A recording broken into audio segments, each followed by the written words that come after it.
Бүгінгі жаттығуымыз мойынға арналған. Сотканы былай қарап отырғаннан мойында былай сызықтар пайда болады. Уақыт өте келе. Соны тегістеп жазу үшін келесі жаттығуды жасаймыз. Ол жаттығуымызды жасау үшін бізге ернімізді біріктіріп күлеміз. Және де тіліміздің ұшын шығарамыз. Солай тұрып, тіземізді ұстап, не қабырғаны ұстап, былай теңселіп, итеріліп тұруымыз керек. Басымыз қимылдамайды, тек денеміз ғана. Ал бастайық, 20-ға дейін санаймыз. Теңселіп тұрған кезде күлуді ұмытпаймыз.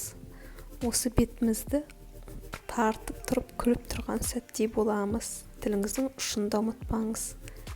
Осылай 20-ға дейін теңселіп тұрамыз. Результаты өте мықты болады.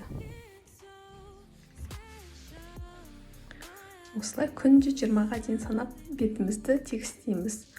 10 күн жасаған кезде жеріңіздің бәрі тартылып, өзіңіз жонған кезде сезінетін боласыздар. Менімен болғандарыңызға рахмет. Қош сау болыңыздар. Лүпілдеріңізді аямаңыздар және де тіркеліңіздер.